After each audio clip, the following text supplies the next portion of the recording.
Assalamualaikum warahmatullahi wabarakatuh. Waalaikumsalam warahmatullahi wabarakatuh. Salam sejahtera untuk kita semua. Pertama-tama, marilah kita panjatkan kehadiran Allah, puji syukur atas kehadiran Allah Subhanahu wa Ta'ala yang telah melimpahkan segala rahmat dan nikmatnya sehingga kita masih diberikan kesehatan, sehingga pada hari ini kita dapat berkumpul dalam acara kegiatan aksi nyata tentang budaya positif di SMA Negeri 3 Medan yang disampaikan oleh Bapak Muhammad Nasir, SPD MSI, Ibu Masnia Sihotang, SPD, Bapak Muhammad Sadri Toto, MPD, dan Bapak Jopan, SPD MKOM. Adapun susunan acara kita pada kegiatan hari ini adalah: yang pertama, kata sambutan dan bentuk dukungan dari kepala sekolah sekaligus pembukaan kegiatan. Dalam hal ini diwakili oleh Bapak Muhammad Nasir, SPD MSI, selaku Wakil Kepala Sekolah Bidang Kesiswaan.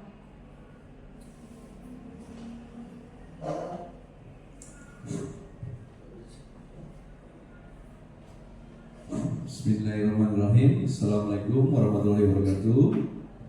Selamat pagi dan salam sejahtera untuk kita semua. Yang kita hormati Bapak, Ibu Guru, calon guru penggerak angkatan 10. Yang saya hormati Bapak, Ibu Guru, Modies, peserta kegiatan CGP angkatan 10 tahun 2024. Di sini saya sebagai wakil kepala sekolah mewakili kepala sekolah diunjuk untuk memberikan arahan dan bimbingan sekaligus membuka kegiatan hari ini. Di sini saya selaku wakil kepala sekolah banyak mengucapkan terima kasih kepada Bapak Ibu Guru yang sudah melakoni kegiatan pelatihan selama lebih kurang 3 bulan. Mudah-mudahan apa yang dikerjakan pada hari ini kedepannya untuk meningkatkan mutu SMA Negeri 3 Medan. Dengan mengucap Bismillahirrahmanirrahim, kegiatan hari ini saya buka.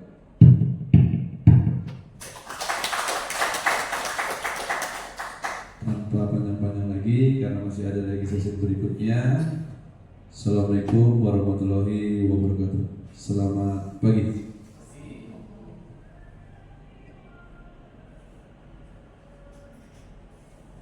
Selanjutnya acara doa.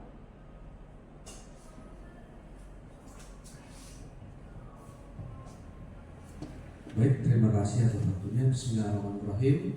Ya, dalam hal ini mohon izin saya membawakan doa atau menggunakan agama Islam. Untuk yang lainnya silakan menyesuaikan diri. A'udzubillahi minasyaitonirrajim. Bismillahirrahmanirrahim. Alhamdulillahirabbil alamin. Hamdan na'imin, hamdan syakirin, hamdan yu'afi ni'amahu wa yukafi majidah. Ya Rabbana lakal hamdu kama yanbaghi li jalali wajhikal karimi sultani. Allahumma sholli ala sayyidina Muhammad wa ala ali sayyidina Muhammad sallallahu alaihi wasallam. Ya Allah, ya Tuhan kami, ampunilah dosa kedua orang tua kami. Ampunilah dosa-dosa kami.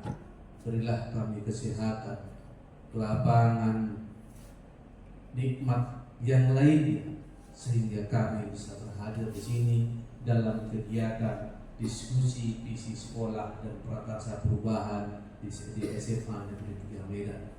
Semoga dengan kegiatan ini mampu menjadikan sekolah SMA Negeri 3 Medan menjadi sekolah yang terbaik, yang efektif di dalam melakukan proses belajar mengajar, sehingga prakarsa perubahan itu tampak nyata terjadi akibat dari kegiatan hari ini yang dilakukan oleh calon guru penggerak angkatan 10. Rabbana atina fid dunya hasanah wa fil akhirati hasanah wa qina adzabannar. Subhana rabbika rabbil izzati amma yasifun, wassalamun alal mursalin, walhamdulillahi rabbil alamin.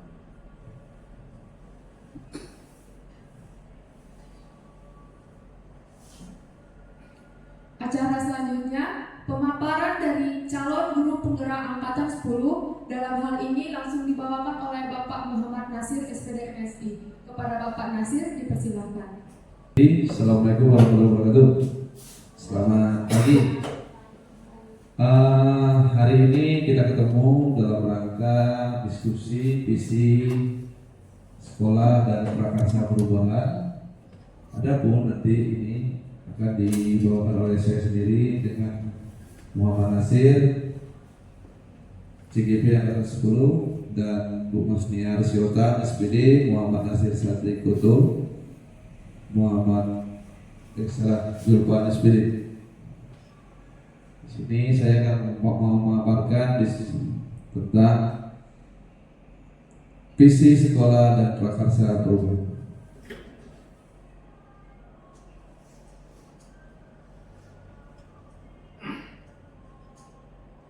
Apa arti penting visi bagi kita? Ya. Jadi kalau di sini apa arti penting dari visi bagi kita adalah mungkin dari Bapak Ibu guru ada yang tahu apa itu visi dan misi. Ada yang tahu Pak? Ya.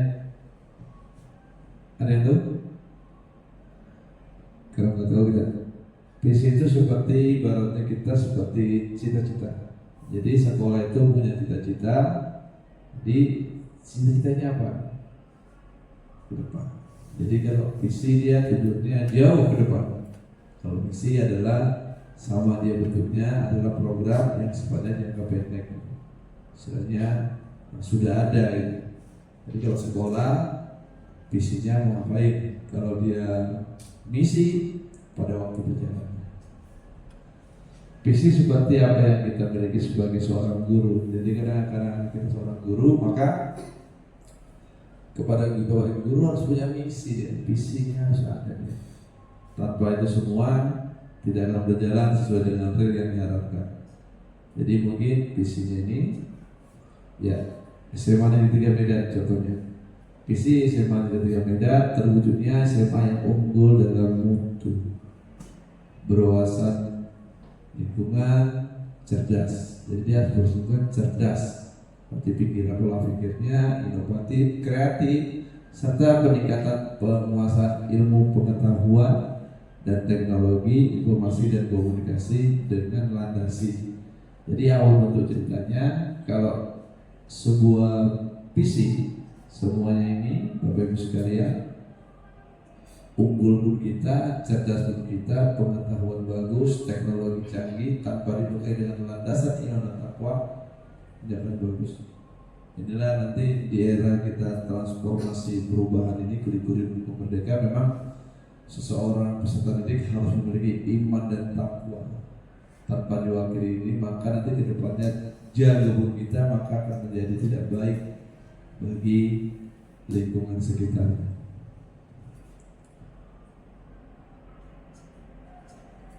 Ya, ini adalah misi. Misi itu adalah kegiatan yang sifatnya jangka pendek. Misi SMA Negeri 3 Medan membentuk peserta didik yang beriman dan bertakwa kepada Tuhan Yang Maha Esa. Itu sudah pasti yang pertama. Serta berharap dan berbudi pekerti luhur. 2. Meningkatkan prestasi akademik, lulusan secara berkelanjutan.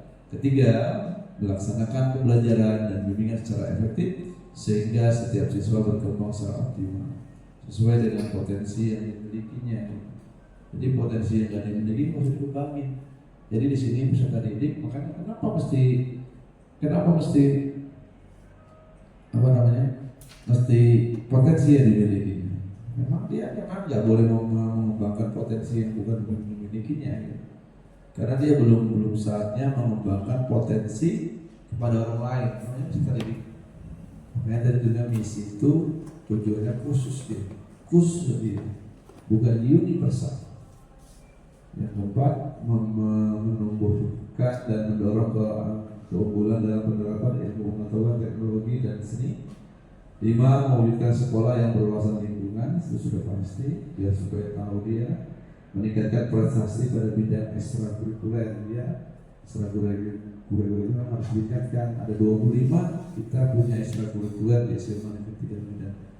Dari ke-25 itu mudah-mudahan mereka bisa menemukan jati dirinya dalam mengembangkan potensi non akademik. Karena tidak hanya potensi akademik yang kita kembangkan di sekolah kita, potensi non akademik juga kita kembangkan. Lanjut ya. Ketujuh, menumbuhkan dan meningkatkan minat baca siswa di sini literasi. Jadi di sini kita nanti yang kita kembangkan adalah setiap 15 menit sekali sebelum kita KBM maka kita melakukan baca ataupun melakukan kegiatan kurikuler.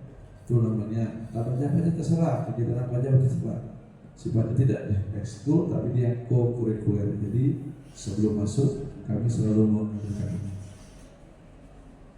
Yang kedua, meningkatkan kemampuan berbahasa Inggris ini yang berhubungan dengan dunia luar berbahasa. Karena kenapa bahasa Inggris? Kenapa tak bahasa Cina dan sebagainya? Karena bahasa Inggris adalah bahasa yang digunakan dalam konteks bahasa internasional. Jadi bahasa penghubung di seluruh dunia. Setiap pertemuan apapun di dunia selalu mempergunakan bahasa Inggris. Kenapa tak bahasa Inggris? Itulah yang harus kita tingkatkan. Yang kesembilan yang terakhir adalah meningkatkan wawasan pengetahuan serta penguasaan. Kenapa mesti penguasaan? Meningkatkan wawasan pengetahuan dan dia berilmu dan dia harus menguasai. Kalau dia berilmu aja tidak menguasai maka tidak jadi dia. Oke, di sini ada kalimat lambang cerita untuk murid. Yang pertama kita menunjukkan murid-murid ya apa gitu. Jadi kita percaya bahwa siswa adalah karena gitu. Di sini ada beberapa pertanyaan. Oke, baik, itu aja nih mungkin dari saya selaku memaparkan adalah visi dan misi tentang guru penggerak. Mudah-mudahan apa yang saya sampaikan hari ini bisa bermanfaat dan sebagai motivasi untuk kita bersama. Mungkin dari Bapak Ibu guru di sini yang berada hadir ada masukan dan arahan sehingga menambah visi-misi yang bisa kita kembangkan sebagai visi-misi SMA Negeri 3 Medan. Mungkin waktu dan tempat kita persilakan. Ada yang bertanya?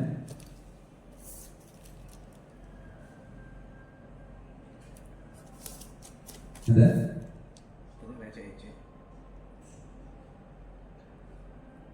Ada yang mau tanya? Ada yang mau tanya?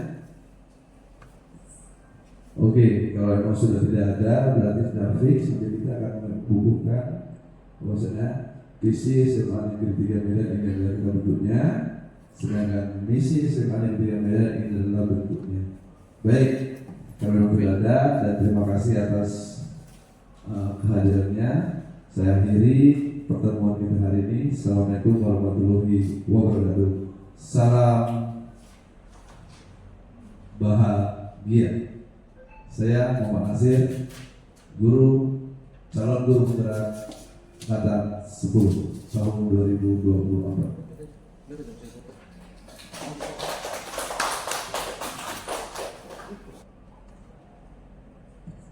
Baiklah, selanjutnya akan dipaparkan oleh Ibu Masnia Suhatam SPD. Kepada Ibu Masnia dipersilakan.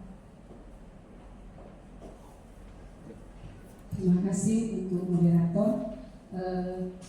Tadi Pak Nasir sebagai kepala sekolah yang mewakili dan sekaligus juga CKB Angkatan 10 sudah memaparkan tentang visi misi dari guru SMA Negeri 3 Medan ataupun siswa atau lingkungan keluarga dari SMA Negeri 3 Medan. Saat ini saya mau memaparkan tentang budaya positif. Jadi budaya positif yang akan saya paparkan itu adalah restitusi atau sering juga disebut dengan segitiga restitusi. Nah, restitusi itu apa? Restitusi itu sebuah pendekatan menciptakan budaya positif. Nah, Bapak Ibu yang di sini ada guru BK, mungkin restitusi ini adalah salah satu kebijakan yang diambil apabila ada seorang siswa kita yang melakukan suatu kesalahan. Jadi segitiga restitusi ini mengangkat bagaimana seorang siswa yang bersalah itu bisa memperbarui sikap perilakunya untuk lebih baik lagi, atau siswa yang gagal bisa menjadi sukses dengan menerapkan segitiga restitusi itu. Itulah pengantar dari restitusi itu.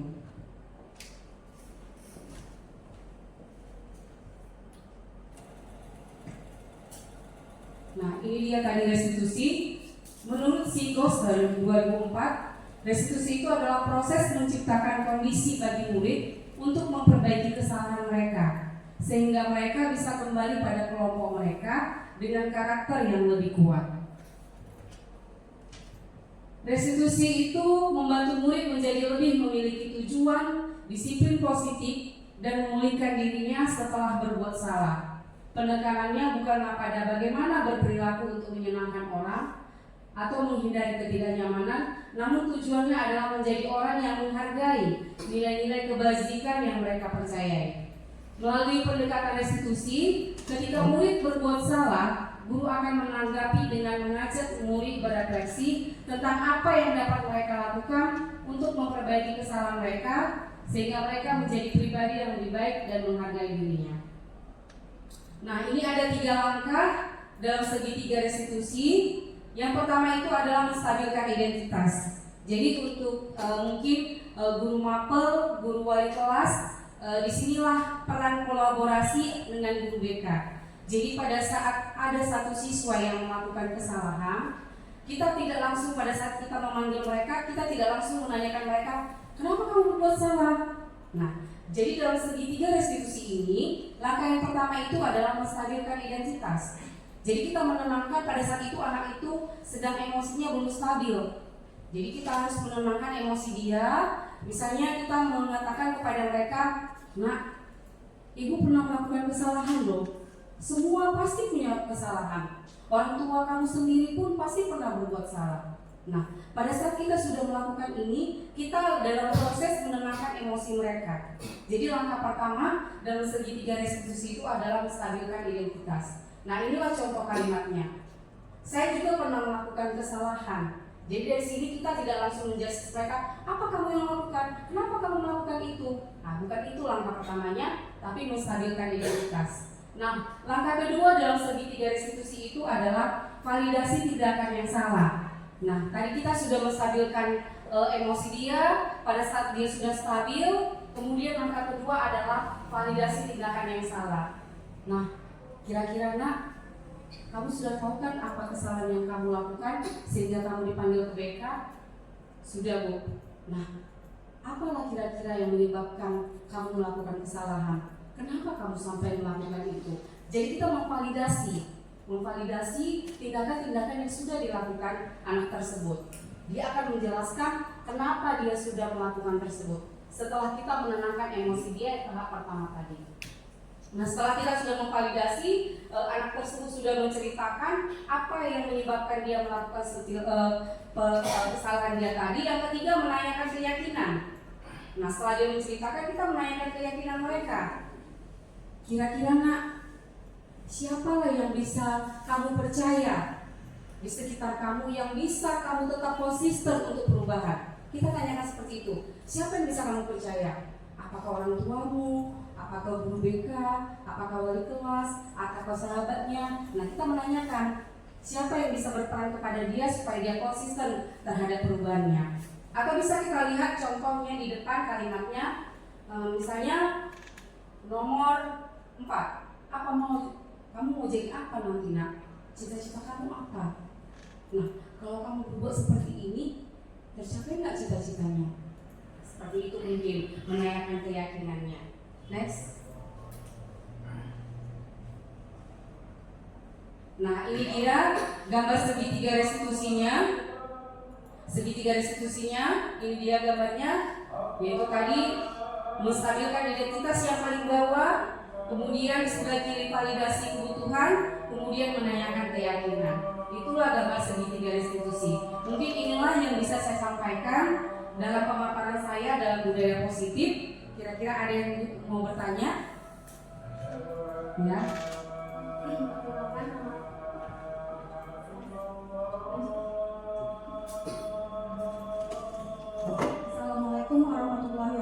wabarakatuh. Perkenalkan, nama saya Ania Rusdiana. Saya ingin bertanya, Bu, apakah dalam pendekatan restitusi ini memiliki kelemahan? Karena yang dari pemaparan tadi hanya ada kelebihannya. Saya yakin dalam setiap pendekatan itu pasti ada kelebihan dan kekurangan. Terima kasih.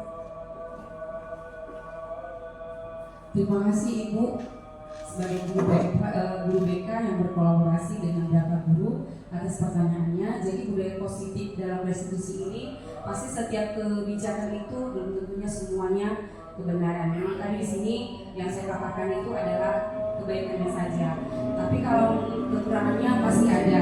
Misalnya kalau anak itu tidak terbuka orangnya, tertutup. Misalnya dia punya masalah tapi dia memendam sendiri. Atau dalam istilah anak sekarang kalau ibu-ibu istilahnya kalau anak-anak yang gak terbuka itu introvert, ya kan?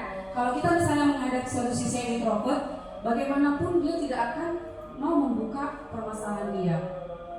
Meskipun orang tuanya sekalipun yang namanya sudah introvert, pasti dia akan susah untuk membuka permasalahan dia. Jadi mungkin menurut saya yang masih dalam proses dalam restitusi ini, jadi kalau kendalanya itu yang menghadapi siswa yang introvert tadi, itu menurut saya. Kemudian tergantung kepada siswanya atau pada saat gurunya juga emosinya seperti apa, ya kan? Kita setiap hari kan nggak stabil emosi kita kadang kan.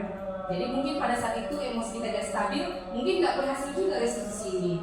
Jadi menurut saya dari segi siswanya yang introvert ataupun dari gurunya yang belum siap atau paham pada saat penerapan segitiga restitusi ini. Mungkin itu menurut saya. Terima kasih Ibu untuk pertanyaannya. Mungkin ada yang lain? Oke, cukup sekian pemaparan dari saya tentang segitiga restitusi. Semoga apa yang saya sampaikan sebagai CGP Angkatan 10 Budaya Positif berguna bagi rekan sejawat Bapak Ibu semuanya. Selamat siang.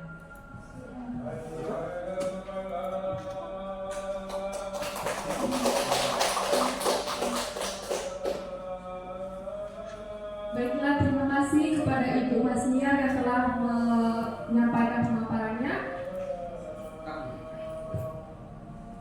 Selanjutnya pemaparan dari calon guru penggerak Angkatan 10 yang akan dipaparkan oleh Bapak Muhammad Sadri Poto MPD. Kepada Bapak Sadri dipersilakan. Baik, Assalamualaikum warahmatullahi wabarakatuh. Waalaikumsalam. Selamat siang semua. Siang. Ya, perkenalkan nama saya Muhammad Sadri. Saya calon guru penggerak Angkatan 10 dari SMA Negeri 3 Medan. Dari beberapa materi yang sudah disampaikan tadi, saya melihat sangat lelah ya, sangat capek sekali. Mungkin ada baiknya kita stretching dulu. Ada baiknya kita melakukan pemanasan terlebih dahulu sebelum kita masuk tentang keyakinan kelas. Coba saya minta Bapak Ibu boleh berdiri.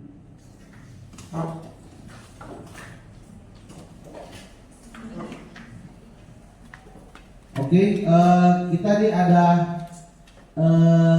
yel-yel dari sekolah kita. Kalau saya bilang SMA Negeri 3 Medan, sekolahku, rumahku, gitu ya. Ya, sama-sama bisa ya. Bisa Pak. SMA Negeri 3 Medan, Sekolahku, rumahku. nah, kurang semangat ini. Kita lebih semangat lagi. Oke? SMA Negeri 3 Medan, Sekolahku, rumahku. iya, mantap sekali. Terima kasih Bapak Ibu. Ya, hari ini kita akan masuk ke pada materi keyakinan kelas. Nah, berbicara tentang keyakinan berarti berbicara tentang keyakinan berarti kita berbicara tentang apa? Tentang satu kepercayaan. Ya, yang mana kepercayaan ini harus kita dalami, harus kita yakinkan di dalam hati bahwa di dalam keyakinan kita, di dalam kepercayaan kita ada satu hal yang harus kita jalankan dan tidak boleh dilanggar sama sekali. Tapi karena konteksnya kita ini adalah pengajar, maka kita harus berbicara ke dalam kelas, ya. Berarti keyakinan kelas. Nah, kira-kira mengapa keyakinan kelas? Mengapa tidak peraturan?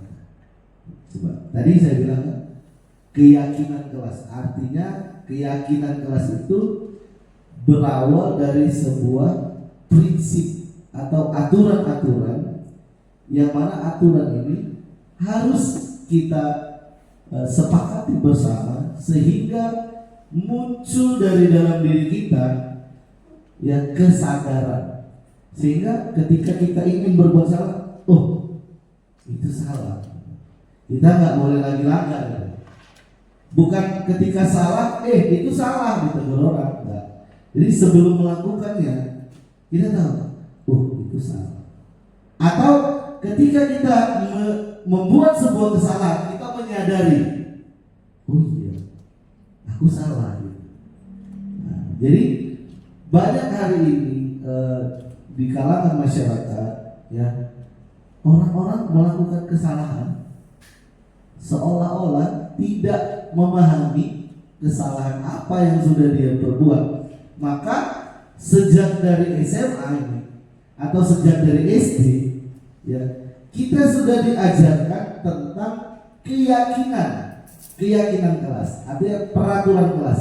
Ketika dia masuk ke dunia masyarakat, baru ada keyakinan masyarakat, peraturan yang ada dalam masyarakat. Ya, mengapa dia bentuknya keyakinan? Mengapa bukan peraturan kelas? Kalau dulu kita, kalau kuliah kan, kuliah itu ada kontrak kuliah, betul? Ya kan?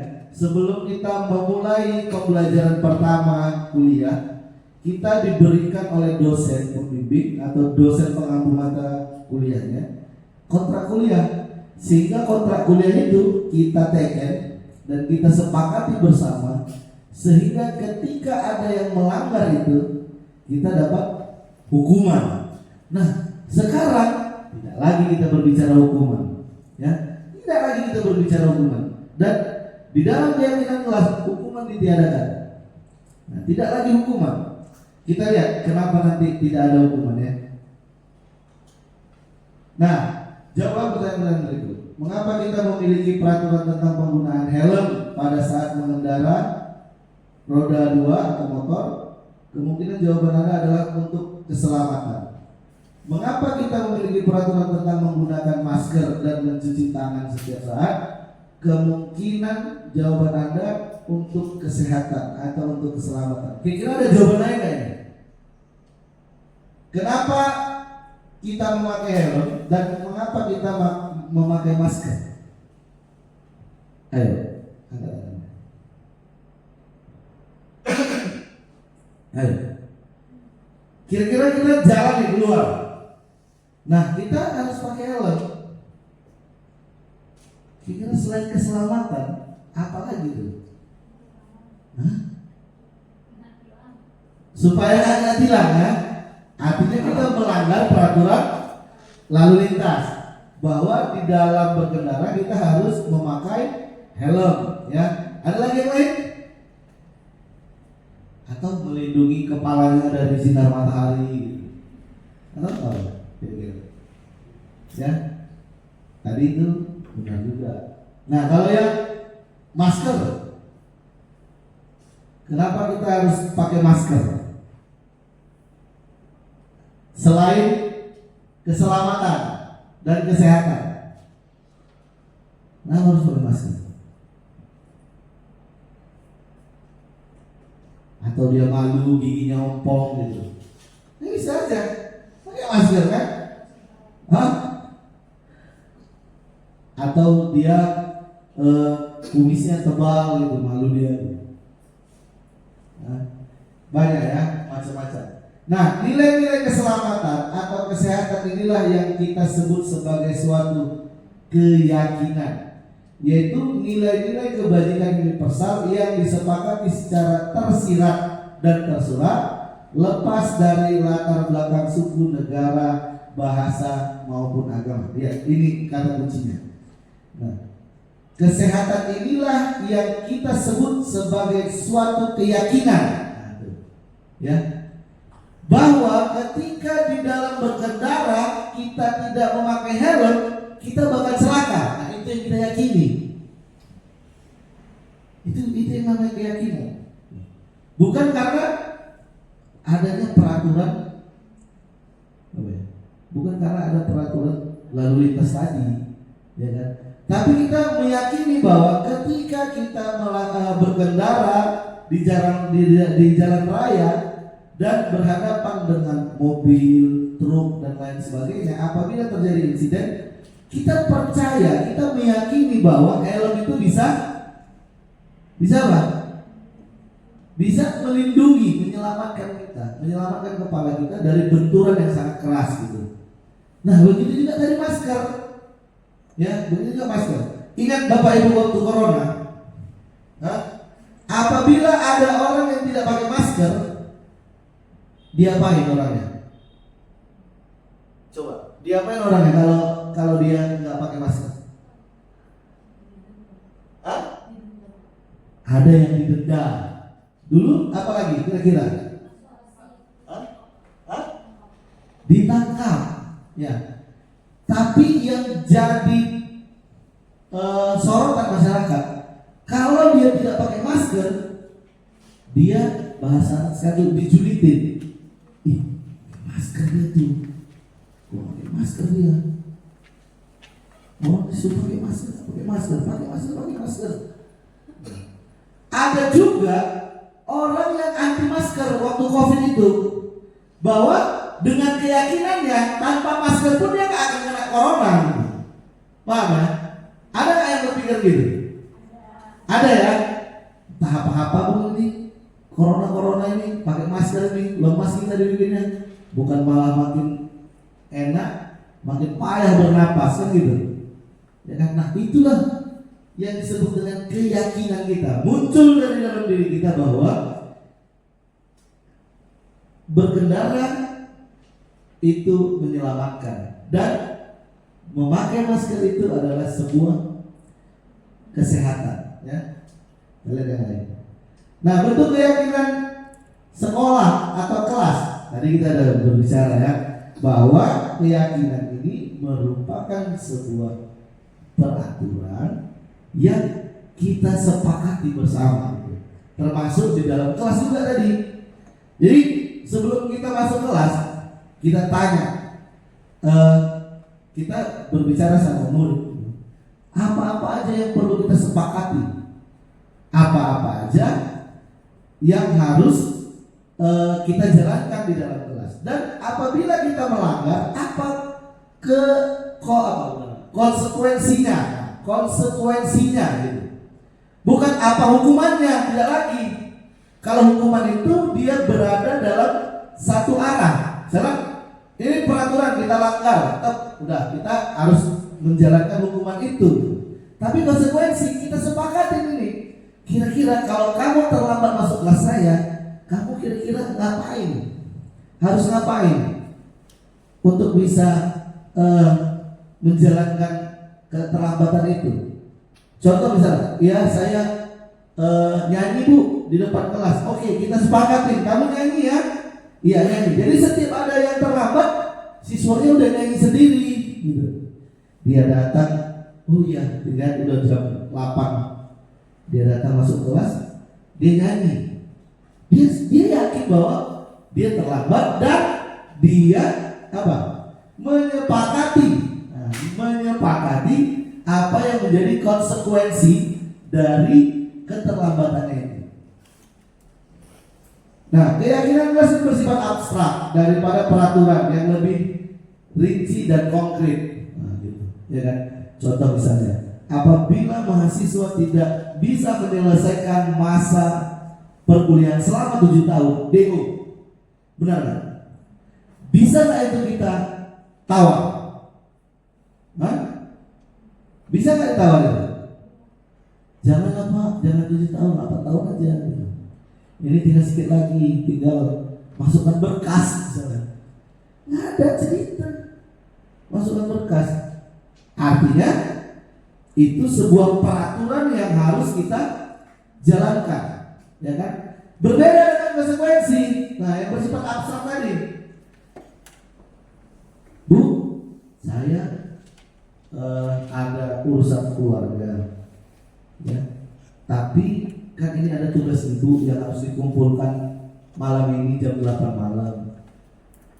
Kira-kira saya boleh terlambat gak Bu ngirimkannya? Boleh. Nah, kan kita ada kesepakatan kelas, kita ada keyakinan kelas. Nah, maka dia harus jalankan konsekuensi itu kan sudah disepakati. Nah, itu dia. Boleh. Kita kan ada punya keyakinan kelas gitu, ya.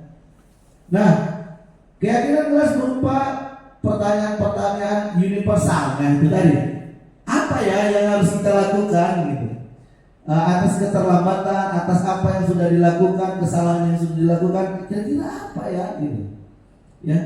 Apakah kamu menyadari tentang kesalahan itu? Nah, itu keyakinannya. Balik lagi ya. Kemudian pertanyaan keyakinan kelas senantiasa dibuat dalam bentuk positif, ya, tidak boleh yang negatif. Keyakinan kelas hendaknya tidak terlalu banyak sehingga mudah diingat dan dipahami oleh warga kelas. Kalau kontrak kuliah Bu, ada berapa peraturannya? Ada 20? Hah? Ada 20? Gak ada ya? Ya. Jadi kita cukup yang intinya aja, yang sifatnya universal, sehingga siswa yang ketika menjalankan keyakinan kelas itu dia ingat, dia paham gitu. Gak cuma ingat tapi dia paham, dia yakini, dia resapi, ya. Keyakinan kelas sebaiknya sesuatu yang dapat diterapkan di lingkungan tersebut. Contoh misalnya, oh ya kamu terlambat, nanti kira-kira kalau terlambat ini boleh nggak kita rapikan tanaman gitu? Boleh nggak kita bersihkan taman di depan? Sepakat nggak semuanya kita bersihkan taman kalau ada yang terlambat? Sepakat Bu, sepakat Pak. Maka dia bersihkan taman gitu, ya. Artinya yang bermanfaat juga gitu. Nggak boleh. Contoh misalnya, boleh nggak kita bilang ini? Bersihkan kamar mandi. Bermanfaat nggak ini? Bersihkan kamar mandi. Kalau bersihkan kamar mandi bermanfaat nggak? Boleh nggak? Hah? Boleh? Hah? Boleh? Tidak boleh lagi. Iya, karena di dalam sekolah itu sudah ada petugasnya. Maka apa hukuman yang bisa dia tata di dalam kehidupannya? Apa bukan hukumannya? Apa konsekuensi yang bisa dia tata di dalam kehidupan pribadinya nanti? Membereskan rumah, ya kan? Dilatihlah dia dengan membereskan kelas gitu. Ya. Kemudian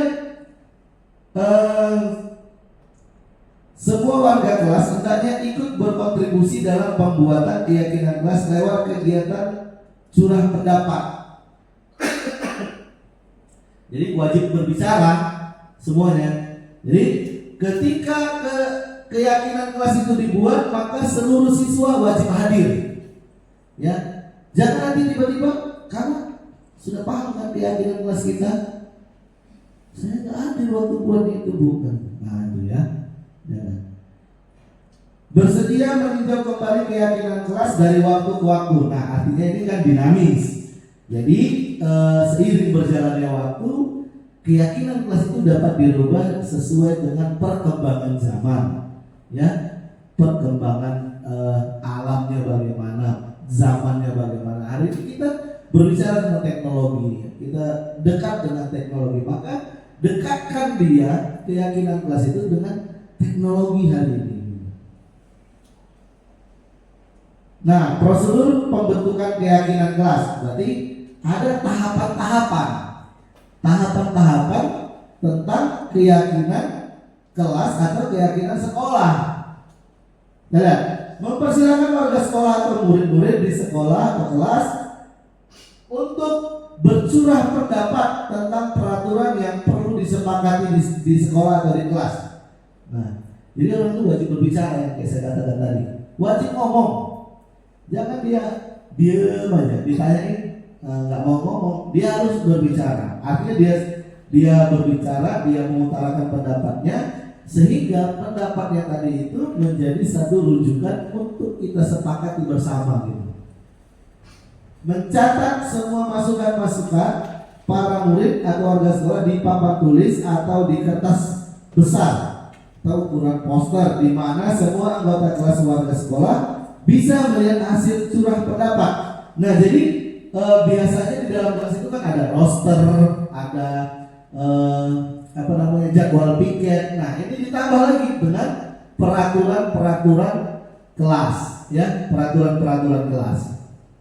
Oke, yang ketiga, susunlah keyakinan kelas itu sesuai dengan prosedur pembentukan keyakinan sekolah kelas. Gantilah kalimat-kalimat dalam bentuk yang negatif menjadi positif. Kalau negatif, jangan berlari di kelas atau koridor. Kalau positifnya, berjalanlah di kelas atau koridor. Ya baik, mungkin sampai di sini dulu ya tentang keyakinan kelas. Saya rasa keyakinan kelas ini dapat kita laksanakan semua di dalam pembelajaran kita di kelas sebelum kita memulai awal pembelajaran di kelas kita masing-masing. Mungkin ini saja yang dapat saya sampaikan. Ada pertanyaan Bapak Ibu? Ya. Baik, perkenalkan nama saya Ani Agustia. Kalau zaman saya sekolah dulu Pak, kan pasti ada peraturan. Jadi kalau melanggar peraturan itu ada hukuman. Ya. Nah, sementara dari hasil yang saya tangkap dari pemaparan Bapak, bahwasanya sekarang itu tidak ada hukuman. Ya. Jadi yang menjadi pertanyaan saya itu, apa sih tantangan atau kendala terbesar Bapak ketika membangun keyakinan kelas? Oke. Baik, terima kasih. Pertanyaannya sangat luar biasa sekali, ya, di luar ekspektasi saya ini pertanyaan ini. Jadi dulu kita sekolah, kita ada peraturan. Ketika kita terlambat, pasti kita dapat hukuman. Nah, pertanyaannya, bagaimana menumbuhkan keyakinan kelas itu? Bagaimana menumbuhkan satu keyakinan di dalam diri seseorang? Kalau saya saat ini sedang saya jalankan, membangun sebuah kalimat-kalimat positif yang saya sampaikan kepada murid, siswa sebelum masuk. Artinya sebelum masuk saya tanyakan kabarnya dulu, saya tanyakan bagaimana keadaannya, kemudian saya ingatkan dengan keyakinan kelas itu agar dia tersadar gitu. Karena kalau sekali aja kita menyebutkan keyakinan kelas itu, maka dia tak akan ingat gitu. Harus berulang-ulang. Masih ingatkan tentang keyakinan kelas kita, masih bisa dijalankan kan keyakinan kelas kita. Jangan lupa ya keyakinan kelas kita. Hari ini apa kabarnya? Baik semua, sehat. Nah, begitu kira-kira Ibu ya. Jadi harus diingatkan. Baik, karena waktu kita sudah mepet, saya akhiri saja. Wabillahi taufiq wal hidayah. Assalamualaikum warahmatullahi wabarakatuh. Saya kembali kepada moderator.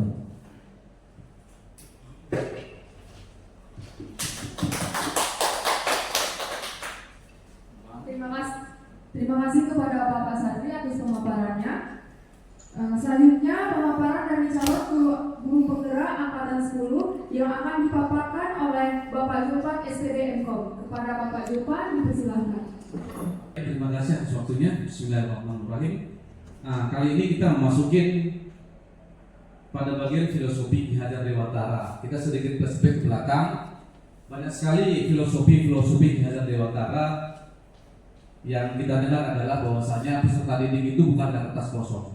Peserta didik merupakan goresan-goresan tinta di kertas muram yang goresannya itu tak nyata. Jadi maknanya di sini bahwasanya peran guru bagaimana menyatakan goresan-goresan yang muram tadi itu sehingga sesuai dengan kebermanfaatannya apa yang dibutuhkan oleh peserta didik tersebut. Kemudian filosofi Ki Hajar Dewantara yang kita dengar juga bahwasanya jadikanlah orang yang kalian temui, jadikanlah siapapun yang kita temui merupakan sumber belajar. Nah, kali ini filosofi Ki Hajar Dewantara bahwasanya seorang guru mempunyai peran yang pada hakikatnya sama seperti seorang petani yang sedang menanam padi di sawah. Ya, Bapak Ibu semuanya, kalau boleh kita ketahui menanam padi itu selalu di sawah gitu ya. Benar atau salah itu? Benar atau salah? Salah ya. Menanam padi bisa bisa di sawah tak ada hujan, atau menanam padi bisa secara hidroponik. Kalau kita bisa lihat di Jepang sekarang orang menanam padi sudah di atas air gitu ya. Nah, itulah peran kita Bapak Ibu. Nah, jadi padi di sini kita ibaratkan sebagai peserta didik, begitu ya.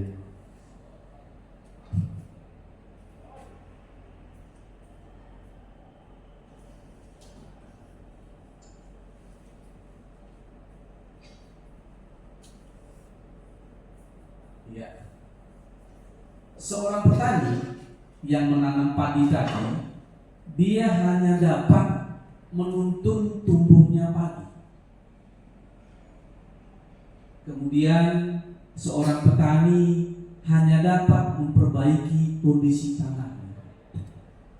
Selanjutnya seorang petani hanya mampu memelihara tanaman padi tersebut, memberi pupuknya, bagaimana pengairannya, kemudian bagaimana membasmi serangga, rumput serta gulmanya. Itulah peran seorang petani. Inilah peran kita sebagai seorang guru, sebagai seorang pendidik. Kita hanya mampu menuntun peserta didik tersebut.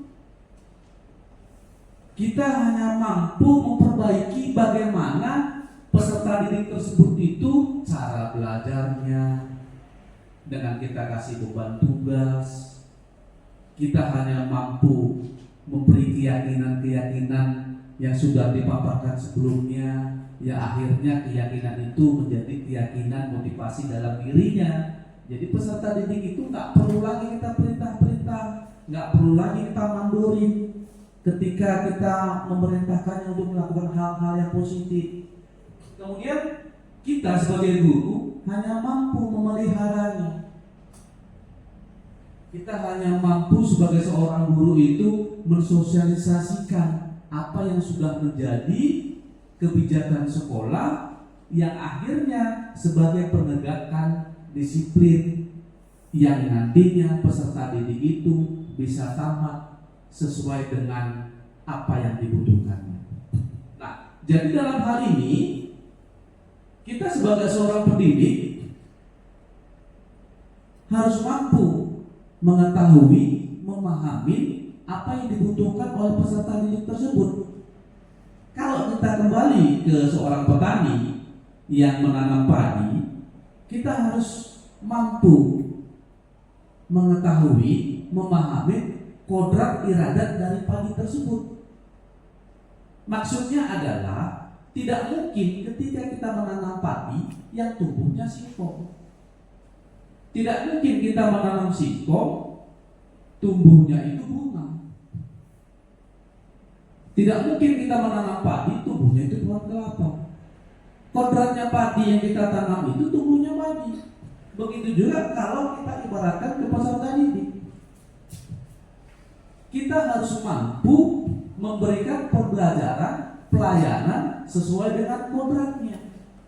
Sesuai dengan filosofi Ki Hajar Dewantara bahwasanya kodrat itu terbagi ke dalam dua bagian. Kodrat alam dan kodrat zaman. Kodrat alam, bagaimana ketika kita melakukan proses pembelajaran pelayanan itu selalu kita hubungkan dengan adat istiadat budaya setempat. Contohnya, misalnya ketika kita berada di suatu tempat, misalnya di Tanah Karu, kita harus paham bagaimana peserta didik kita itu yang bersuku, yang berlatar belakang suku Karu. Apa kira-kira adat istiadat yang tidak boleh kita lakukan? Misalnya kita mengajar di daerah Tapanuli, Batak atau yang sejenisnya, Nias segala macam. Nah, kita harus memahami adat istiadat tersebut. Kalau kita bicara dari kodrat alam, Nah, bagaimana kalau kita berbicara dari kodrat zamannya? Kita harus mampu sekarang menumbuh kembangkan pola-pola pengajaran yang modern yang berbasis komputer. Sekarang anak-anak generasi Z, anak-anak generasi komputer yang sampai hari ini mereka itu sudah terbiasa dengan yang namanya teknologi. Kita sebagai seorang guru, sebagai seorang pelajar tidak boleh kalah dengan mereka. Yang namanya komputer itu segala macam sekarang sudah ada di situ yang berbasis AI. Jadi kalau kita kalah dengan mereka, akhirnya kita menjadi guyonan atau tertawaan bagi mereka. Yang anak-anak sekarang itu semuanya mau instan. Nah, yang perlu kita garis bawahi di sini, bagaimana dampak dari zaman tersebut, kodrat zaman. Bagaimana kita memfilter, memfayungi budaya-budaya luar, pengaruh budaya luar, pengaruh budaya asing, akibat dari yang sekarang teknologi itu sudah berkembang, semuanya tanpa batas dengan yang namanya teknologi, gitu ya. Nah, jadi semuanya itu harus difilter, harus dipahami, kemudian dikembangkan. Tentu saja kita tidak boleh terlepas dari kodrat alam tadi. Nah, kemudian ada pertanyaan, memang padi yang ditanam si petani tadi memang bisa tumbuh dengan berkembang dengan sendirinya. Udah. Tapi tentu saja kalau tidak kita lakukan seperti yang dibuat petani tadi, padi memang tumbuh dengan sendirinya, berbuah juga. Apakah semua itu yang berbuah, yang tumbuh tadi menciptakan bibit yang unggul, menciptakan hasil yang unggul? Tentu tidak. Kalau tidak kita lakukan perawatan seperti ini. Nah, peserta didik itu tadi seperti itu. Nggak mungkin peserta didik ketika dia masuk ke sekolah SMA Negeri 3 ini, kita tidak melakukan proses pembelajaran pelayanan yang efektif, akan menghasilkan bibit-bibit unggul yang orientasi kita bagaimana bisa mereka masuk ke perguruan tinggi negeri ataupun masuk ke kampus-kampus luar negeri. Nah, kalau tidak kita lakukan hal yang seperti ini tadi. Nah, kemudian kalau kita menanam padi, apakah sama proses pemeliharaannya, proses-proses yang seperti yang kapit ini dengan ketika kita menanam singkong? Tentu berbeda. Maksudnya, tentu siswa kita itu pasti berbeda dengan siswa sekolah lain. Kebutuhannya pasti berbeda. Misalnya anak SMA Negeri 3 orientasinya sudah masuk ke perguruan tinggi negeri, bahkan sampai ke kampus internasional. Tentu beda dengan sekolah yang di pinggiran kota Medan yang orientasinya masih seputar kampus-kampus lokal seperti UNIMED, seperti USU. Nah, kita harus paham apa yang dibutuhkan mereka. Begitu juga ketika peserta didik itu melanggar peraturan seperti disampaikan yang bentuk keyakinan kelas tadi. Nah, kita harus memahami seperti itu. Jadi memang kita sebagai guru harus betul-betul memahami filosofi yang disampaikan Ki Hajar Dewantara. Gitu ya. Ya, ini yang saya sampaikan tadi. Memang benar si petani dapat memperbaiki keadaan padi yang ditanam. Ya. Bahkan ia dapat juga menghasilkan tanaman padi itu lebih besar daripada tanaman yang tidak dipelihara. Tetapi mengganti kodrat padi itu tetap mustahil. Itu yang saya bilang tadi. Ketika kita nanam padi, nggak mungkin tumbuhnya singkong, gitu ya. Oke, ya kita lanjut. Ya, demikianlah pendidikan itu. Walaupun hanya dapat menuntun, akan tetapi manfaatnya bagi hidup dan tumbuhnya anak-anak sangatlah besar. Ya, demikian dari saya. Ada yang mau ditanyakan? Silakan. Ya, baik. Demikian yang dapat saya paparkan. Lebih dan kurangnya saya mohon maaf. Assalamualaikum warahmatullahi wabarakatuh.